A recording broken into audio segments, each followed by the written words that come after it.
नमस्कार। आज हम डोनाल्ड ट्रंप, अमेरिका के 45वें राष्ट्रपति से जुड़े कुछ दिलचस्प तथ्यों पर एक नज़र डाल रहे हैं। हमारे पास जो जानकारी है उसका स्रोत है डोनाल्ड ट्रंप रोचक तथ्य। तो चलिए इस जानकारी को थोड़ा और गहराई से समझते हैं। कोशिश ये रहेगी कि उनके जीवन और करियर से जुड़े कुछ खास और शायद कुछ हैरान करने वाले पहलू सामने आए। शुरुआत करते हैं एक बहुत ही अनोखी बात से। वो अमेरिका के पहले ऐसे राष्ट्रपति थे जिन्हें पहले कोई सैन्य या सरकारी पद का अनुभव था ही नहीं।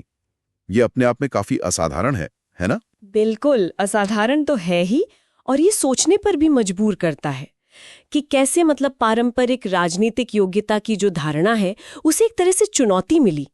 ऐसा लगता है कि उनकी जो मीडिया पहचान थी और बिजनेस की दुनिया का तजुर्बा, शायद उसी ने उनके लिए वो रास्ता खोला जो पहले मुमकिन नहीं समझा जाता था। हाँ, सही कहा। राजनीति में आने से काफी पहले उनकी पहचान तो एक बड़े रियल एस्टेट डेवलपर की थी, बिजनेस टाइकून। उन्होंने अपने पिता फ्रेड ट्रंप के कारोबार को आगे बढ़ाया और उसे एक ग्लोबल ब्रांड बना दिया।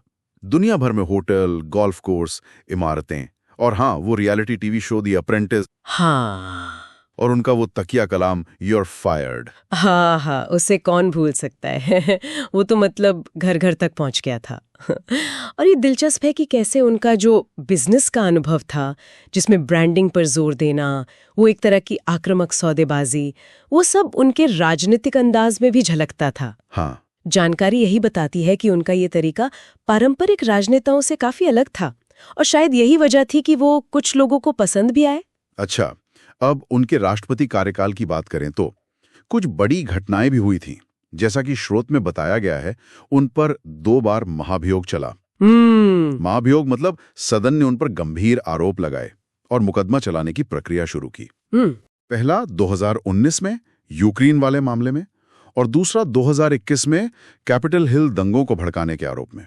हाँ, हालांकि सीनेट ने दोनों ही बार उन्हें बरी कर दिया था। ये बात ऐतिहासिक रूप से बहुत महत्वपूर्ण है।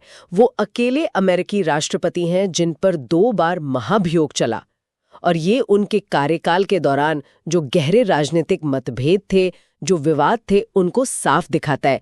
स्रोत में दिए गए कारण भी यही इशारा करते हैं। बिल्कुल। राष्ट्रपति पद की इन घटनाओं के अलावा उनका लोगों से जुड़ने का तरीका भी बहुत अलग था, खासकर सोशल मीडिया का इस्तेमाल। हाँ, वो तो था ही। जानकारी के मुताबिक ट्विटर तो जैसे उनका एक मुख्य राजनीतिक हथियार बन गया था। वो अक्सर खबरें बनाते थे, अपनी बात सीधे रखते थे। बाद में खैर उन्हें ट्विटर से बैन कर दिया गया, लेकिन फिर वो ट्रूथ सोशल ले आए, अपना खुद का सोशल मीडिया प्लेटफॉर्म, और उसके जरिए वापस आए। यहाँ जो बात उभर कर आती है वो है कम्युनिकेशन के तरीकों में बदलाव। उन्होंने जैसे बिचौलियों को हटाकर सीधे लोगों से बात करने के लिए सोशल मीडिया का इस्तेमाल किया। हाँ, वो पारंपरिक राजनीतिक संचार से बहुत बहुत अलग था। उनके ट्वीट्स तो अक्सर राष्ट्रीय और अंतर्राष्ट्रीय बहस का मुद्दा बन जाते थे। सही कहा। अच्छा, स्रोत में कुछ और भी दिलचस्प बातें हैं, थोड़े निजी किस्म की भी। जैसे कि उनका दावा है कि उनकी कुल संपत्ति 10 बिलियन से ज्यादा है। अच्छा। हाँ, हालांकि फोर्ब्स जैसी जो स्वतंत्र एजेंसियां हैं वो ये आंकड़ा काफी कम बताती हैं। ये तो अक्सर होता है ऐसे मामलों में। फिर एक और बात, जब उन्होंने 2017 में शपथ ली तो वो 70 साल के थे, उस समय तक के सबसे उम्रदराज नवनिर्वाचित राष्ट्रपति। हाँ, ये रिकॉर्ड बाद में जो बाइडेन ने तोड़ा। बिल्कुल।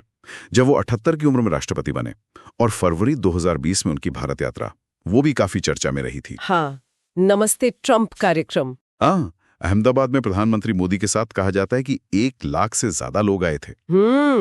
एक और आंकड़ा तो वाकई चौंकाने वाला है, अपने जीवन काल में 3,500 से ज्यादा मुकदमों का सामना करना। 3,500? हाँ, निजी और व्यावसायिक, 2 तरह के। ये किसी भी बड़े अमेरिकी व्यवसायी या राजनेता के लिए शायद सबसे ज्यादा में से एक है। ये संख्या तो वाकई असाधारण है। ये दिखाता है कि सार्वजनिक जीवन में, खासकर जब बिजनेस और राजनीति का मेल हो, तो कानूनी दावपेच कितने उलझे हुए हो सकते हैं। और वहीं भारत यात्रा जैसी जो घटनाएं हैं, वो उनके कार्यकाल की विदेश नीति और दुनिया के साथ रिश्तों के कुछ खास पलों को दिखाती हैं। और उनकी पारिवारिक पृष्ठभूमि की भी बात है। स्रोत में पिता जर्मन मूल के अप्रवासी थे और माँ स्कॉटलैंड से आई थी। हाँ, ये भी उनकी कहानी का एक हिस्सा है। तो इन सब तथ्यों को अगर हम एक साथ देखें तो डोनाल्ड ट्रंप की एक कह सकते हैं बहुआयामी तस्वीर उभरती है। एक कारोबारी, एक मीडिया हस्ती और एक ऐसे राजनेता जिनकी यात्रा पारंपरिक रास्तों से बिल्कुल अलग, काफी अनोखी और हाँ, निश्चित रूप से विवादों से भरी रही है, जैसा कि ये स्रोत भी दिखाते हैं। बिल्कुल। और यहाँ एक सोचने वाली बात ये उठती है कि किसी सार्वजनिक हस्ती के व्यक्तित्व के ये जो अलग-अलग पहलू होते हैं, जैसे कि गैर पारंपरिक राजनीतिक पृष्ठभूमि, बड़े व्यावसायिक हित, मीडिया पर मजबूत पकड़ और लगातार कानूनी चुनौतियां, ये सब मिलकर जनता की नज़र में नेतृत्व की छवि को आखिर किस तरह से प्रभावित करते हैं। ये एक ऐसा सवाल है जिस पर श्रोता भी इन तथ्यों की रोशनी में सोच सकते हैं।